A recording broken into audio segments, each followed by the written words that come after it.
السلام علیکم ناظرین، اعظم وائس میں خوش آمدید۔ ناظرین، آج کے اس ویڈیو میں ہم ایک ایسے شخص کے بارے میں جانیں گے جس نے 1000 مرتبہ ناکامی کا سامنا کرنے کے بعد آخرکار بلب کو ایجاد کیا۔ جی ہاں ناظرین، یہ جو بلب آپ کے گھروں میں لگے ہوئے ہیں یہ اس شخص کی ہی ایجاد ہے۔ اب آپ سوچ رہے ہوں گے کہ یہ بہت ذہین ہوگا، تو ایسا ہرگز نہیں ہے۔ ایک مرتبہ یہ بندہ بینک گیا تو اس سے بینک مینیجر نے پوچھا کہ سر آپ کا نام کیا ہے؟ اسے اتنا ہی نہیں پتا تھا کہ اس کا نام کیا ہے۔ اس کے محلے والے نے بتایا کہ اس کا نام تھامس ایڈیسن ہے۔ اب آپ کو یہ اندازہ ہو چکا ہوگا کہ یہ کتنا ذہین تھا۔ ناظرین، جب یہ چھوٹا تھا تو یہ اسکول میں بھی نہیں پڑھتا تھا۔ اسکول والوں نے ہر حربہ آزمایا، بڑا مارا، لیکن آخرکار اس کی ماں کو بلایا اور کہا کہ آپ اسے لے جائیں، ہم اسے نہیں پڑھا سکتے۔ اس کی ماں اس کو گھر لے گئی اور اسے پڑھانا شروع کر دیا، مگر وہ گھر میں بھی نہیں پڑھتا تھا۔ آخرکار اس کی ماں نے تنگ آ کر اسے اس کے حال پر چھوڑ دیا۔ بعد میں وہ ریلوے اسٹیشن پر اخبار بیچنے لگا۔ ایک دن کچھ یوں ہوا کہ ریل گاڑی کے انجن میں کوئی خرابی پیدا ہوئی۔ اس نے وہاں جو افسر تھا اس سے کہا کہ آپ مجھے اجازت دیں کہ میں اسے چیک کروں۔ اس افسر نے گھبراتے ہوئے اسے اجازت دے دی کہ وہ اپنی تسلی پوری کر لے۔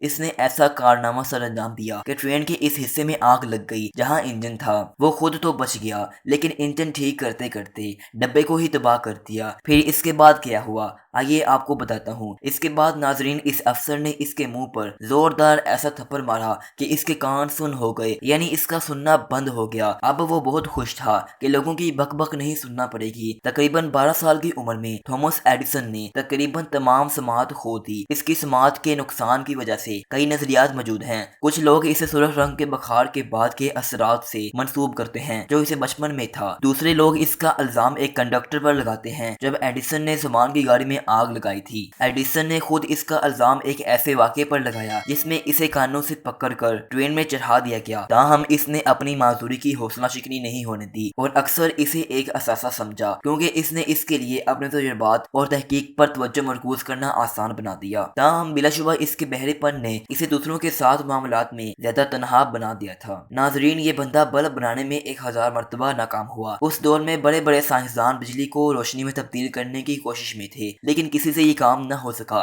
جو اس نے کر دکھایا۔ اس بندے نے، جس کو اپنا نام تک نہ پتا تھا، نے بجلی کو روشنی میں تبدیل کر دیا۔ اس پر واقعی سب حیران ہو گئے کہ اس نے ایسا کیسے کر لیا۔ جب ایک انٹرویو میں اسے پوچھا گیا کہ اس نے یہ ایسا کیسے کر لیا اور اب وہ کیسا محسوس کر رہا ہے۔ ناظرین، اب آپ سوچ رہے ہوں گے کہ وہ تو بہرا ہو چکا تھا، سننا اس کے بس میں نہ تھا، تو ناظرین وہ دیکھ تو سکتا تھا۔ اس سے لوگ اشارے سے یا لکھ کر کوئی سوال وغیرہ پوچھ تو سکتے تھے۔ تو جب اس سے پوچھا گیا کہ اب وہ کیسا محسوس کر رہا ہے تو اس پر اس نے کہا کہ میں 1000 مرتبہ ناکام نہیں ہوا، بلکہ میں نے تو 1000 ایسے طریقے دریافت کیے ہیں جن سے کبھی بلب نہیں بنایا جا سکتا۔ 1862 میں تھامس ایڈیسن نے ایک 3 سالہ بچے کو ایک ٹریک سے بچایا جہاں ایک باکس کار اس میں گھسنے والی تھی۔ اس بچے کی والدہ نے تھامس کو انعام کے طور پر ریلوے روڈ کی ٹیلی گرافی سکھائی۔ اس نے ٹیلی گراف آپریٹر کی ملازمت اختیار کی۔ اس دوران اس نے سائٹ پر اپنے سائنسی تجربات جاری رکھے۔ 1863 عیسوی اور 1867 عیسوی کے درمیان ایڈیسن ٹیلی گراف کی دستیاب ملازمتیں لے کر ریاست ہائے متحدہ میں ایک شہر سے دوسرے شہر منتقل ہوا۔ 1868 عیسوی میں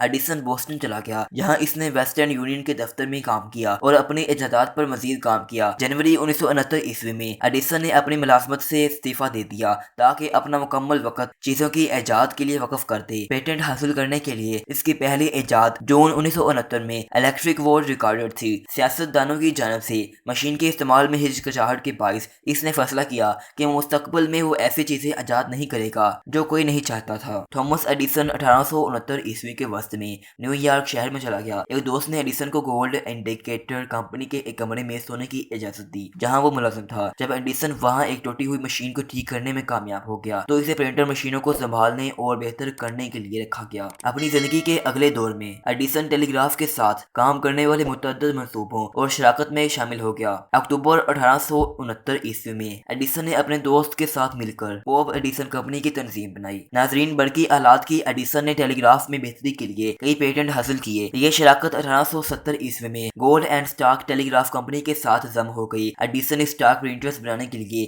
ولیم اینگر کے ساتھ نیو یارک میں نیو یارک ٹیلی گراف ورکس بھی قائم کیا۔ اس نے سال کے آخر میں خودکار ٹیلی گراف تیار کرنے پر کام کرنے کے لیے امریکن ٹیلی گراف ورکس تشکیل دیا۔ 1874 میں اس نے ویسٹرن یونین کے لیے ملٹی پلیکس ٹیلی گرافک سسٹم پر کام کرنا شروع کیا۔ بالآخر ایک ایسا ٹیلی گراف تیار کیا جو دونوں سمتوں میں بیک وقت 2 پیغامات بھیج سکتا تھا۔ جب ایڈیسن نے اس ٹیلی گراف کو اپنے حریف کو فروخت کیا تو عدالتی لڑائیوں کا ایک سلسلہ شروع ہوا جس میں ویسٹرن یونین جیت گئی۔ ٹیلی گراف کی دیگر ایجادات کے علاوہ اس نے 1875 میں برقی قلم بھی تیار کیا۔ ایڈیسن نے 1876 میں ایک نئی تجربے گاہ کھولی۔ یہ سائٹ بعد میں ایک ایجاد کارخانہ کے نام سے مشہور ہوئی کیونکہ اس نے وہاں کئی مختلف ایجادات پر کام کیا۔ ایڈیسن نے 1878 میں الیکٹرک لائٹ سسٹم پر توجہ مرکوز کی۔ فنانسرز کی پوش پناہی سے دی ایڈیسن الیکٹرک لائٹ کمپنی برقی روشنیوں کے تجربات کرنے اور اس کے نتیجے میں ہونے والے کسی بھی پیٹنٹ کو کنٹرول کرنے کے لیے بنائی گئی تھی۔ اپنے پیٹنٹ کو کمپنی کے حوالے کرنے کے بدلے میں ایڈیسن کو اسٹاک کا بڑا حصہ ملا۔ ناظرین، آپ کو ہماری آج کی یہ ویڈیو کیسی لگی؟ اپنی قیمتی رائے کا اظہار کمنٹ سیکشن میں ضرور کیجیے گا۔ اپنا خیال رکھیے گا۔ اللہ حافظ۔